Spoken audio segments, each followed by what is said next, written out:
The royal halls of Rithera shone like liquid silver under the twin suns. The great palace stood on a hill that overlooked the vast crystal plains, its towers carved from stone that shimmered with faint colors when touched by light. It was a place of power and tradition, home to a princess whose name was spoken with admiration across the stars. Princess Alira was known far beyond her world.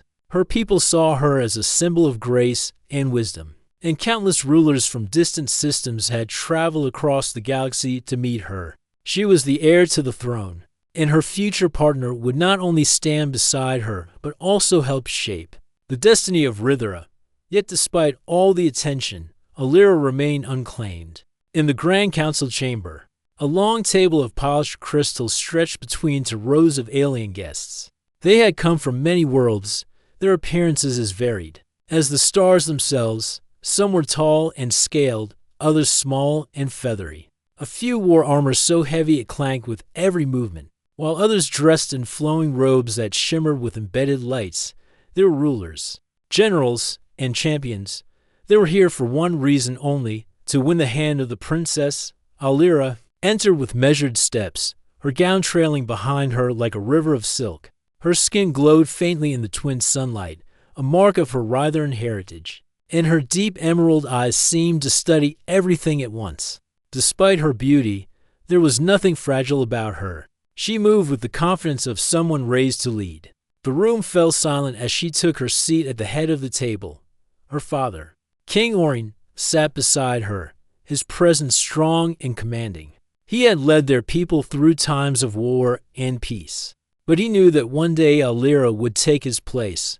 One of the suitors, a tall warrior with silver scales covering his skin, stood up first. "Princess Alira," he said in a deep voice that echoed against the walls, "I bring you an offer of alliance. My people will share their armies, their resources, and their loyalty. Together, our houses could rule two systems as one. I am the strongest choice for you." Alira's expression did not change. She gave a polite nod, but offered no reply. Another suitor, dressed in robes of soft golden fabric, rose next. "Your Highness, strength alone cannot protect your people. My world offers knowledge. Our scholars will serve you. Our technology will make your reign shine brighter than any before." More voices followed. Each suitor promised her power, wealth, influence, or protection. They boasted of their victories in battle, their vast empires, their rare treasures. Some spoke of love, though their words felt rehearsed, like lines from a script they had memorized. On their journey to the palace, through it all, Alira remained calm. She thanked them for their offers, but made no commitments. Her father leaned toward her. "Alira," he said quietly, "you cannot refuse forever. These are powerful allies. Your choice will shape the future of our people." "I know," she replied softly, "but I cannot choose someone who does not see me beyond the throne. They speak to the princess, not to me." King Orin frowned. He understood his daughter's heart and also the weight of her role. The gathering stretched on for hours until the sound of new footsteps echoed through the hall. It was not another ruler or champion. It was a man dressed in plain, simple clothing, his dark hair slightly disheveled from travel. He looked human. Whispers filled the room. Humans were rare in these parts of the galaxy, often overlooked by more advanced species. He carried no gift, wore no armor, and held no title of nobility. Yet he walked into the council chamber as if he belonged there. "Who are you?" one of the alien suitors demanded, his voice sharp with offense. "This is a gathering for rulers and warriors, not for traders or wanderers." The man stopped near the edge of the table and gave a respectful bow. "My name is Darren," he said simply. "I am part of a trade delegation visiting Rithera. I did not come here as a suitor, but I was invited to observe the council." The suitor scoffed. "You do not belong here." Darren met his glare but did not respond. Instead, he turned his gaze toward Alira. For the first time that day, the princess felt curiosity stir within her. There was no rehearsed speech, no promise of riches or armies, no attempt to flatter her with titles. He simply stood there, quietly observing, his posture respectful but unafraid. "Let him stay," Alira said, her voice carrying authority. The suitors shifted uncomfortably, but none dared challenge her. As the council continued, Darren remained silent, watching and listening. Unlike the others, he did not try to interrupt or boast. He studied the discussions with genuine interest, as though he valued understanding more than being heard. When the last suitor finished his speech, King Orin rose. "This gathering is concluded," he announced. "We thank you all for your offers. The princess will make her decision in time." The guests filed out, muttering among themselves, their pride bruised by another day without an answer. Alira stayed behind, her gaze lingering on the human. "Darren," she said, her tone curious, "why did you not speak?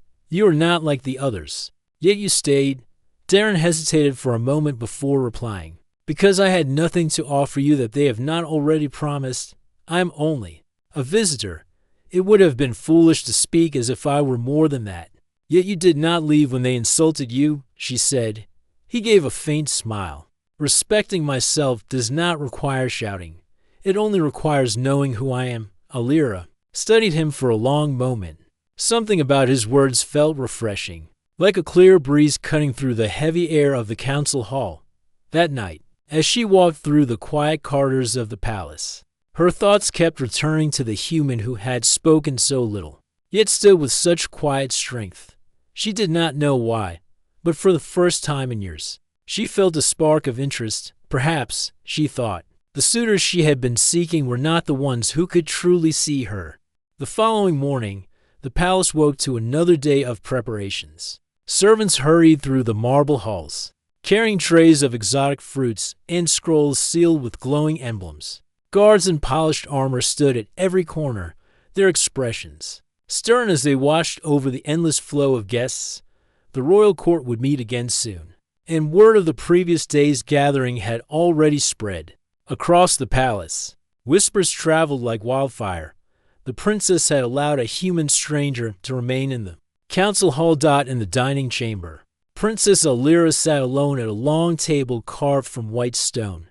Sunlight poured in through tall glass windows, painting golden lines across the floor. Her breakfast remained untouched. She was not hungry. Instead, she was thinking about him. Darren. He had spoken so little, and yet his words had lingered in her mind through the night. Unlike the others, he did not try to impress her with power or promise her grand alliances. He had no reason to pretend.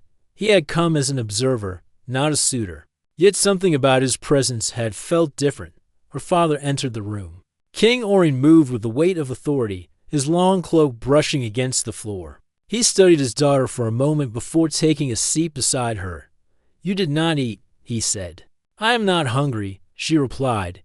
"You are thinking about the human." Alira turned her gaze to him, surprised. "How do you know?" "I know my daughter," Orin said with a small smile. Then his expression hardened. "But you must understand, Alira, he is not like the others. He has no title, no army, no wealth. He cannot protect our people if danger comes." She sighed. "And yet, the others speak of me only as a prize to be won. They talk about my throne, my power, my usefulness." Darren did not. The king folded his hands. "You are a princess. Whether you like it or not, those things matter. A partner for you must also be a shield for Rithra." "I do not need a shield," Alira said quietly. "I need someone who sees me as more than a crown." Her father did not answer. Instead, he stood and placed a hand on her shoulder. "Think carefully. My daughter, your heart must not lead our people into weakness." After he left, Alira sat in silence for a long time. Later that day, she requested that the trade delegation be brought to the gardens. The message was sent quickly, and soon Darren found himself walking beside a palace guard through the grand corridors of the royal home. He had expected his time on Rithra to be spent in simple trade meetings, negotiating the exchange of rare minerals and tools. He had not expected to be summoned by the princess herself. When he arrived at the gardens, he paused in awe. The air was sweet with the scent of blooming crystal flowers, each petal shimmering like glass. Trees with silver leaves rose high above, their branches spreading wide to shield the paths from the sun. At the center stood a fountain, its water glowing faintly as it flowed into a circular pool. Alira stood near the fountain, her back to him. She wore a simple dress today, though it did nothing to lessen her regal presence. "You came," she said without turning. "I was summoned," Darren replied. She smiled faintly before facing him. "Do you always speak so plainly?"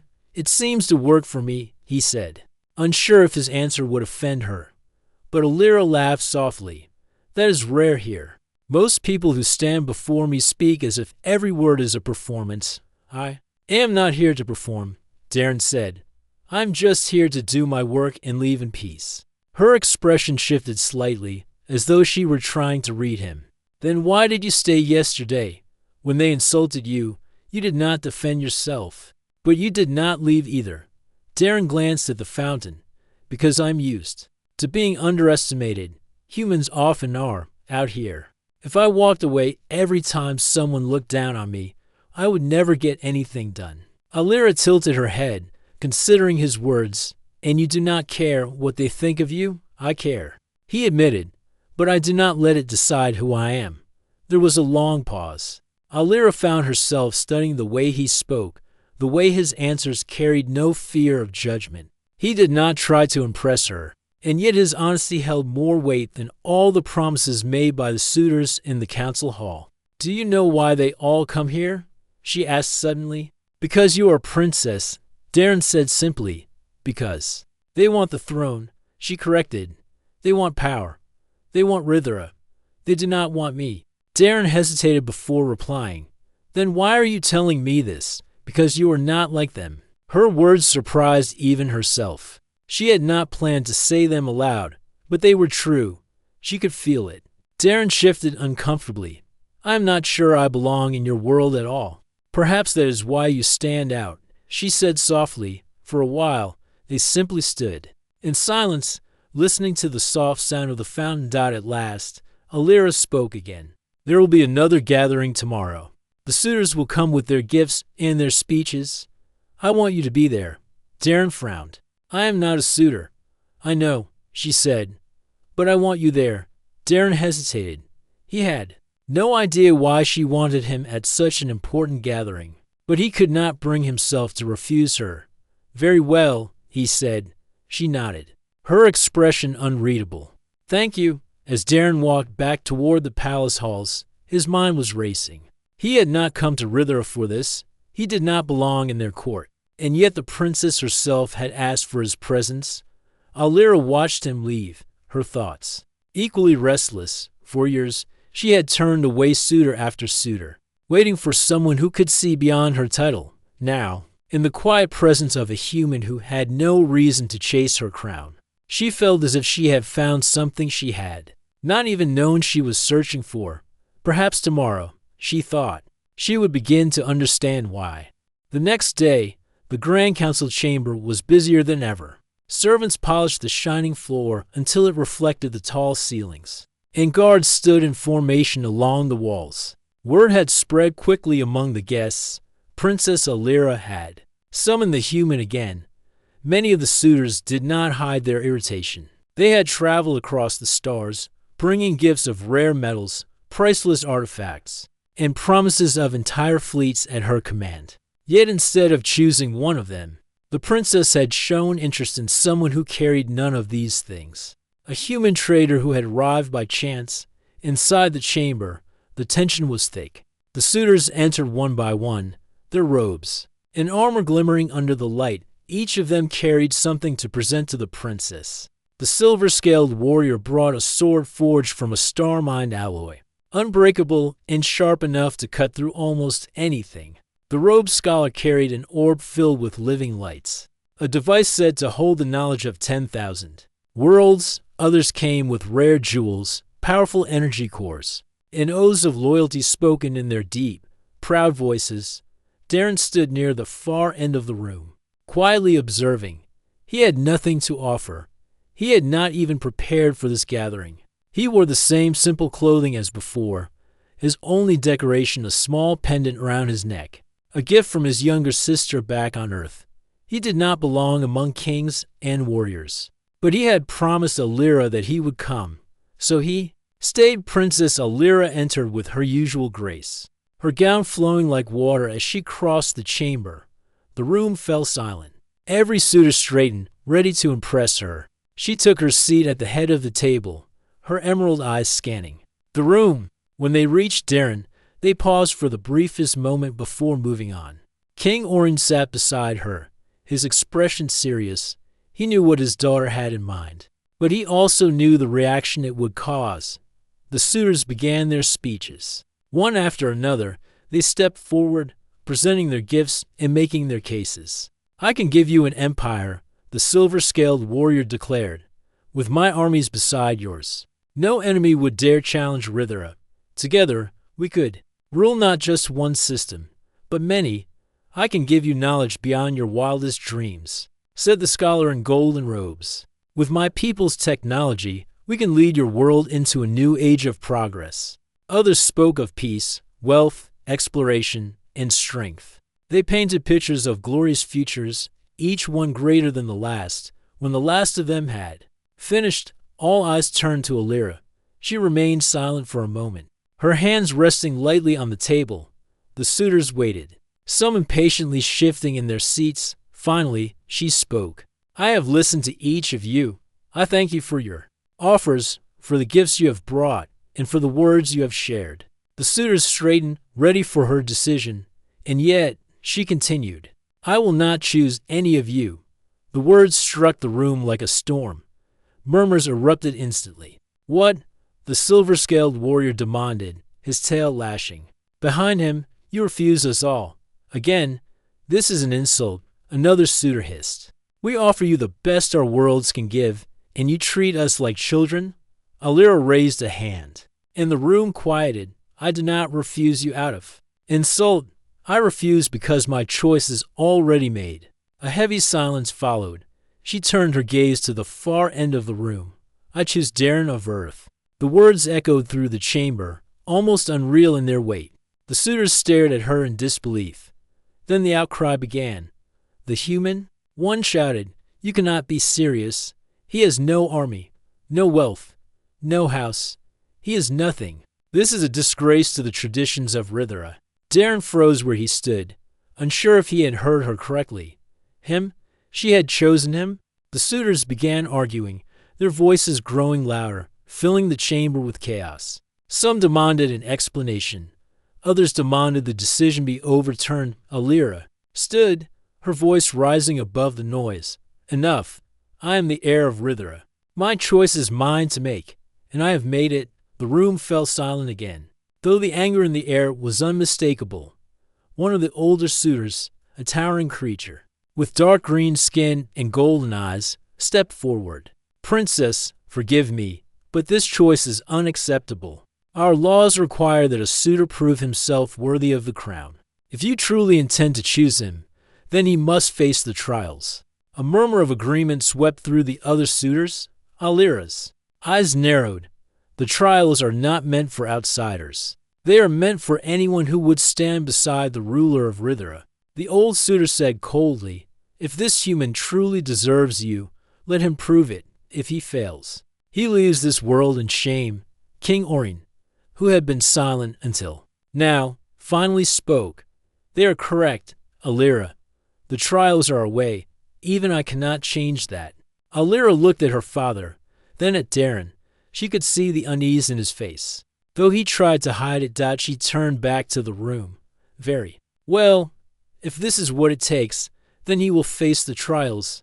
Darren blinked. "Wait," he said, his voice quiet but steady. "What are the trials?" The silver-scaled warrior smiled, his sharp teeth glinting. "They are tests of strength, mind, and spirit. Few survive them. Most do not." Darren felt a chill run through him. He had never asked for this. He had not come to Rithera seeking power or a crown. Yet somehow, he now stood at the center of a storm that could change everything. Alira stepped toward him, her expression softening. "You do not have to accept," she said quietly, so only he could hear. "If you wish to leave, I will not stop you." Darren looked at her, seeing not just a princess, but someone who had chosen him when no one else would have. He took a deep breath. "I will do it," he said. Alira's eyes widened slightly, but she nodded. The silver-scaled warrior laughed. Then let the human try. The trials will show us if he is worthy or if he is nothing. The council ended soon after, but the whispers did not stop across the palace. Everyone spoke of the human who had been chosen by the princess. Some mocked him. Others feared what his survival might mean. That night, Darren lay awake in his quarters, staring at the ceiling. He did not know what the trials would demand of him. He only knew that he could not walk away. And somewhere in the palace, Alira stood at her window, looking out at the twin moons. For the first time in her life, she had chosen not with her head, but with her heart, and she knew the days ahead would change everything. The morning of the trials came with a heavy stillness. Even the air in the palace felt different, as though the walls themselves were waiting for what would happen next. Darren stood in a stone chamber beneath the palace. He wore simple armor given to him by the rider and guards, a plain chest plate and bracers that felt heavier than he expected. It was nothing compared to the ornate battle gear of the suitors, but it was enough to keep him alive, at least for a while. He ran his fingers over the edge of his pendant. The only thing from Earth he had brought with him, it reminded him of home, of the quiet life he had once lived. That life felt very far away now. The door creaked open, and Alira entered. She wore no royal gown today, only a dark cloak over her shoulders. Her face was calm, but her eyes carried a storm of emotions. "They are ready for you," she said softly. Darren nodded, unsure what to say. "And what exactly am I walking into?" "The trials test 3 things," she said. "Strength, mind, spirit. Each trial is different, designed to break those who are unworthy. It is not meant to be fair. It is meant to reveal who you are when everything else is stripped away." "That sounds comforting," Darren said dryly. Alira almost smiled. "I cannot fight this for you. But know this, you were not chosen by mistake. You may not see what I see in you, but you will." Darren wanted to ask her why she had chosen him, but there was no time. 2 guards arrived, bowing to the princess before escorting him to the arena. The arena of Rithera was not like the ones humans used for sport. It was carved deep into the ground, surrounded by high stone walls lined with glowing crystals. The seats above were filled with people, nobles, warriors, scholars, and suitors who had gathered to watch. The twin suns cast light into the space, giving it a harsh, unforgiving brightness. The suitors stood together in a reserved section, their expressions cold. Some looked eager to see him fail. Others watched with curiosity, wondering if the human would surprise them. At the center of the arena stood King Orient and the High Chancellor, the one responsible for overseeing the trials, Darren of Earth. The Chancellor called out, his voice echoing through the arena. "You stand before Rithera, chosen by our princess, but choice alone does not grant worth. You will face the trials. If you succeed, you will earn your place. If you fail, you will leave this world in shame." Darren swallowed hard. "And if I die, then you will die with honor," the Chancellor said simply. The crowd roared with approval. The first gate at the far end of the arena began to rise. With a deep grinding sound, "The trial of strength begins," the Chancellor announced. Darren's heart pounded as he stepped into the center of the arena. He had no weapon yet, only his armor in his hands. From the shadows of the gate emerged a beast unlike anything he had ever seen. It was massive, with 4 muscular legs, a long tail tipped with a sharp boned spike, and a mouth lined with jagged teeth. Its skin was covered in thick, scaled plates, and his eyes glowed faintly red. The crowd cheered as the creature let out a deafening roar. "They want me to fight that?" Darren muttered under his breath. A guard tossed a spear into the arena. It landed near him with a clatter. Darren picked it up, feeling its weight. He had trained a little with weapons back on Earth, but nothing like this. The beast lunged. Darren rolled out of the way, the ground shaking where it landed. He scrambled to his feet, gripping the spear tightly. He needed to stay moving. The creature turned, its tail whipping across the arena. Darren ducked just in time. Feeling the wind of its strike rush over him, he ran toward its side, driving the spear forward, but the weapon bounced off its thick armor like skin. The crowd laughed. Darren's breathing grew heavier. He had no chance in a direct fight. He had to think. He scanned the arena quickly. The stone walls were high and smooth, but the floor was uneven. Some of the stones were loose. The beast charged again, faster this time. Darren dodged, but the creature's tail caught his side, sending him sprawling across the ground. Pain shot through his ribs. He coughed, forcing himself up. He could not win with strength. He needed to use the arena itself. As the beast approached again, Darren grabbed one of the loose stones and hurled it at its eye. The rock hit its mark, and the creature roared in pain, stumbling slightly. Not so tough now. Darren whispered to himself. He grabbed another stone, then another, throwing them toward its face, forcing it to shield its head. Then he noticed something, a thin gap under one of the arena's support structures, a weak spot. He baited the beast, waving his arms and shouting to draw it toward the spot. It lunged again, massive weight slamming down exactly where he wanted. The stone beneath it cracked, creating a small pit. The creature roared, struggling to free itself from the hole. Darren grabbed the spear, ran forward, and jammed it into the softer area of its neck where the scales were thinner. The beast thrashed, but the spear sank deep. Finally, it collapsed with a heavy thud, unmoving. The arena fell silent for a moment. Then the crowd erupted with cheers. Darren dropped the spear, his chest heaving. He had survived the first trial. The human has passed the trial of strength, the Chancellor announced. Darren did not feel like a victor. His body ached, his arms trembled, and his mind was still reeling. But he was alive. He glanced up at the stands. Alira was there, watching him. For the first time since he had arrived on Rithera, she smiled, not the polite smile of a princess, but one of genuine pride. Darren felt a flicker of something unfamiliar. Maybe he could do this. But then the Chancellor spoke again. Prepare for the next trial. The trial of mine begins at sunset. The crowd cheered once more, and the gates closed behind him. Darren followed the guards out of the arena, his legs unsteady, but his resolve firm. He had survived the first test, but if this was only the beginning, what would come next? The sun dipped behind the crystal towers of Rithera, casting the arena in a soft golden glow. The noise of the cheering crowds had faded, replaced by a quiet hum of preparations for the next challenge. The trial of mind was about to begin. Darren sat in a small chamber beside the arena. His chest was still sore from the beast's tail strike, and his hands ached from gripping the spear so tightly. A healer had wrapped his ribs with a band of cooling cloth, easing the pain but not erasing it. He stared at the floor, trying to steady his breathing.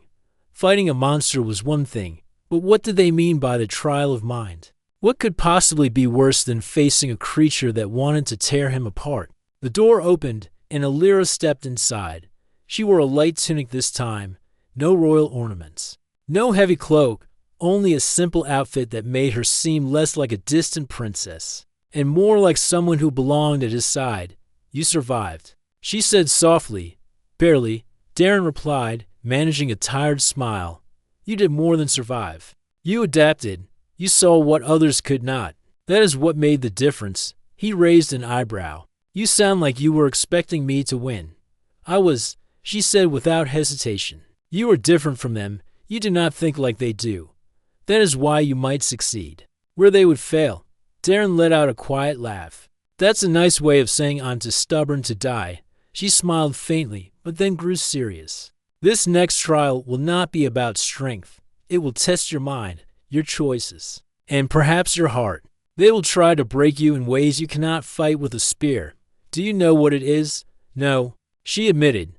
The trials are designed by the High Chancellor. Only he knows their form until they begin. Darren stood slowly, testing his balance. So, I'm going in blind again. Alira stepped closer, lowering her voice. Do not think like a warrior. Do not think like a suitor. Think like yourself. That is where your strength lies. For a moment, they simply looked at each other in the quiet room. Darren felt the weight of her gaze. Not the gaze of a princess studying her subject, but of someone who believed in him more than he believed in himself. Then the guards arrived, and the moment was gone. They led him into a new arena, smaller, than the one before. There were no crowds this time. Only a few high-ranking nobles sat in the observation balcony, including King Orin and the Chancellor. Alira joined them quietly, her hands folded in her lap.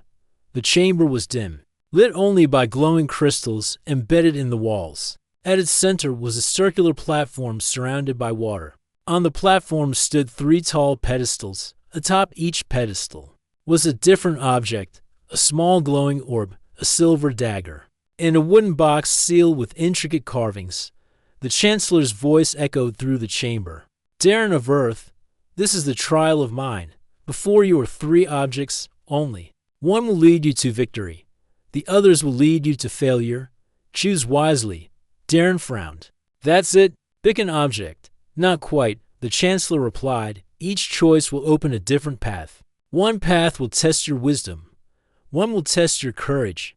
And one will test your loyalty. Choose wrong, and you will not leave this place. With honor, Darren stepped onto the platform, staring at the 3 objects. The glowing orb pulsed faintly, its light soothing and warm. The silver dagger gleamed even in the dim light. Sharp and perfectly balanced, the wooden box looked plain by comparison, yet its carvings seemed to shift slightly when he looked at them too long. He paced around the platform, his mind racing. There had to be a trick. He closed his eyes for a moment, trying to clear his head. What had Alira told him? Think like yourself. Wisdom, courage, loyalty. The dagger seemed obvious. Courage was often the first thing people expected in a trial. The glowing orb tempted him with its beauty, but it felt like a trap meant to lure someone seeking an easy choice. That left the box plain, ordinary, but mysterious. He walked to it and placed his hand on its surface. The carvings felt alive under his fingertips. I choose this one, he said. The Chancellor nodded. So be it. The box clicked open on its own, revealing a single small key inside. Use it. The Chancellor instructed. A new door appeared on the far side of the platform, glowing faintly as if summoned by magic. Darren took the key, walked to the door, and unlocked it. When he stepped through, the light swallowed him whole. He blinked as his vision cleared. He was no longer in the arena. He stood in a long hallway lined with mirrors. Each mirror reflected not just his body, but moments from his life, his childhood on Earth. The day he left his family for work off-world, the first time he had seen Alira. At the end of the hallway was another door, but as he moved toward it, the reflections in the mirrors began to change. He saw himself failing the first trial, crushed beneath the beast. He saw Alira weeping over his lifeless body. He saw the suitors laughing as he was cast out of Rithra. In disgrace, the images twisted his stomach, but he kept walking. Do you deserve her? A voice whispered, though no one was there. He ignored it. Do you think she truly chose you? Or was it a game to anger the suitors? He clenched his fists, but kept moving. The whispers grew louder. The mirrors began to show worse. Alira turning, her back on him, calling him a fool for thinking he belonged. His pace faltered. Then he remembered her words. You do not think like they do. That is your strength. He shut his eyes and kept walking, ignoring the mirrors entirely. When he reached the final door, it opened with a soft click. He stepped through and found himself back in the small arena. The Chancellor rose from his seat. You have passed the trial of mind. You faced the illusions of doubt and did not lose yourself. Darren let out a long breath. He had not realized how tightly his chest had been clenched. Alira met his gaze from the balcony. She did not smile this time. She simply nodded, her eyes full of quiet understanding. Darren realized then that these trials were not just about earning the right to stand beside her. They were about finding out who he truly was when everything else was stripped away. The guards approached. Rest, one said. The final trial will begin at dawn. Darren followed them out, his mind heavy but clear. He had survived again. The first light of dawn spilled across the palace as Darren prepared for the last of the trials. He had not slept well. His mind kept returning to the mirrors, to the doubts they had shown him, to the soft whisper asking if he truly deserved Alira. He knew they had been illusions, but some of their words had clung to him like shadows. Now, as he fastened the simple armor provided by the palace, He pushed those thoughts aside. He could not afford hesitation. When the guards arrived to escort him, he noticed something strange. There were more of them than usual, and their movements seemed tense. Even their armor clanked as if they carried extra weight beneath it. Is something wrong? Darren asked. Nothing for you to worry about, one replied shortly. But Darren did not believe him. Something was off. They brought him to the arena. Larger than the last two, it was an open circle surrounded by towering stone columns with a floor of sand that had been freshly raked. The crowd had returned in full, filling the stands with excitement. Nobles, warriors, and common citizens all wanted to witness the end of the trials. King Orin stood with the High Chancellor on a raised balcony. Beside them sat Princess Alira, her posture upright, but her eyes searching for him the moment he stepped into the arena. Darren nodded to her, and she gave the faintest nod back. The Chancellor raised his hand for silence. Darren of Earth, he said, his voice booming through the arena, you have passed the trials of strength and mind. Now you face the trial of spirit, the greatest and final test. Here, you will prove if you are worthy not only of the princess, but of Rithra itself. Darren's throat felt dry. And what does the trial of spirit involve? He asked, trying to keep his voice steady. The Chancellor's thin smile revealed. Nothing. You will see soon enough. The crowd cheered as a massive gate at the far end of the arena began to rise. The grinding of the chains echoed like thunder from the darkness behind it. Several figures stepped out, warriors, armed and armored, carrying long, curved blades.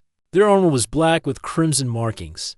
They were not ceremonial fighters. They looked like killers. Darren's heart pounded. These were no beasts. These were trained warriors. The crowd gasped when they recognized the markings on the armor. These were not Rythern guards. These were mercenaries from another world, known for their brutal efficiency. They are not part of the trials, King Orin said sharply, leaning toward the Chancellor. The Chancellor frowned. They are. I ordered them. But Alira's sharp gaze caught the faintest movement in the stands, one of the suitors. The silver-scaled warrior, leaning back with a satisfied grin. Her stomach tightened. This was not part of the tradition. Someone had altered the trial. Darren stepped back as the warriors spread out, surrounding him in a half-circle. His breathing grew shallow. He had no weapon. One of the guards on the edge of the arena threw a sword toward him. It landed in the sand with a soft thud. Darren picked it up quickly. The blade heavier than the spear from the first trial. He took a defensive stance, though he had no formal training for this kind of fight. The mercenaries closed in slowly, like predators testing their prey. Is this still about proving my worth? Darren called out, his voice loud enough for the Chancellor to hear. The Chancellor did not answer. The first warrior lunged. Darren barely blocked the strike, the impact jarring his arms. He stumbled but managed to stay upright. Another came from the side, slashing toward his ribs. Darren ducked and rolled, the blade whizzing above his head. He came up behind one of them and swung his sword, catching the back of the warrior's leg. The mercenary growled, staggering but not falling. The crowd roared at the sudden burst of skill. Darren's body screamed with pain and exhaustion. He could not win this fight by matching them blow for blow. He had to think. He backed toward one of the tall stone columns, forcing the warriors to come at him from one direction. It limited their movement, giving him room to react. The first mercenary charged again. This time, Darren sidestepped and shoved him into the column, then kicked the back of his knee, forcing him down. With a quick strike, he knocked the sword from his hand and kicked it across the sand. The others growled and advanced together. From the balcony, Alira's hands gripped the edge so tightly her knuckles turned white. She could see it now. This was no trial. This was a trap. Father, she said urgently, this is sabotage. They want him dead. King Orin narrowed his eyes at the silver-scaled suitor in the stance. He understood at once. Guards, the king barked, be ready. Darren fought with everything he had, but the mercenaries pressed him hard. One slashed his arm, and pain burned through him. Another shoved him into the sand, his breath knocked out of him. The tallest warrior raised his blade for a killing blow. Before it could fall, an arrow whistled through the air, striking the mercenary's shoulder. He roared in pain, dropping his weapon. The arena erupted in chaos. Guards poured in from the edges, weapons drawn. King Orion's voice thundered through the arena. Enough! End this now. The mercenaries hesitated, unsure whether to continue or retreat. Alira did not wait. She leapt from the balcony, landing lightly on the arena floor despite her long gown. Darren blinked at her in shock. "What are you doing here?" "Saving your life," she said. Drawing a slender blade from her side, the remaining mercenaries charged. But now they faced not just a human with a borrowed sword, but the heir of Rithera herself. Alira moved with precision and grace, striking quickly to disarm rather than kill. Together, she and Darren fought back, side by side. When the last mercenary fell to his knees, disarmed and defeated, the guards swarmed in to seize them. The Chancellor stood pale and trembling. This was not supposed to happen, no, King Orion said coldly, glaring at the silver-scaled suitor.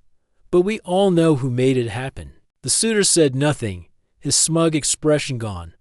Alira turned to Darren. He was bleeding from his arm, his chest heaving, but he was alive. "You fought well," she said softly. "I fought because I didn't want to die," he replied, giving her a tired smile. "You fought because you were worthy," she said firmly. The crowd, once chaotic, began to cheer again, not for the trials, but for the man who had survived an attempt on his life. Darren dropped the sword, his hands shaking. "Is it over?" Alira looked at her father. King Orion nodded. "It is over. You have faced more than any suitor ever has, and you have earned your place." The arena was quiet now. The mercenaries had been dragged away in chains, and the silver-scaled suitor who had brought them was forced at his knees before the king. The other suitors sat in stunned silence, their pride bruised and their plans shattered.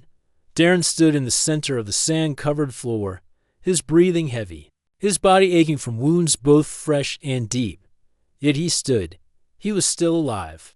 Princess Alira stood at his side, her blade lowered, but her presence strong. For the first time since the trials began, she felt no doubt. She had known her choice was right from the beginning, but now the entire court had seen why. King Orion stepped forward to the edge of the balcony, his voice cutting through the air like a blade. "Enough deception. Enough games. This was not a trial, but an attack on my house.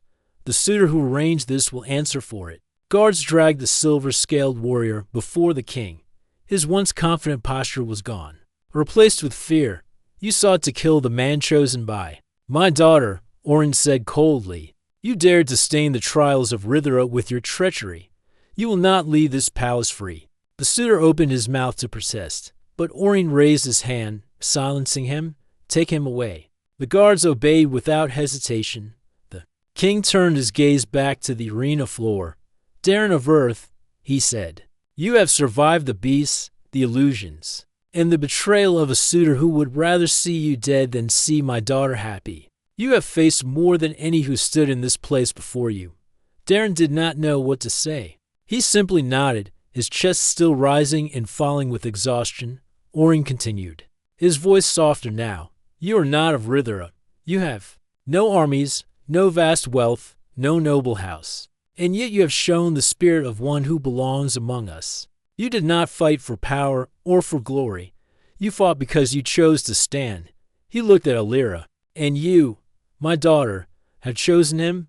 Alira met her father's gaze without fear. "I have. My choice does not waver." The king's eyes searched hers for a long moment. Then, at last, he nodded. "Then so it shall be." The announcement echoed through the arena. The crowd erupted in a mixture of cheers and murmurs. Some shouted in support of the king's decision. Others whispered in disbelief that a human, an outsider, had claimed what so many powerful suitors could not. The remaining suitors bowed, their faces stiff with forced respect. They knew there was no path left for them. Alira stepped closer. To Darren, "It is done," she said quietly. Darren blinked, still trying to process the words. "Done? That's it? After everything? I won."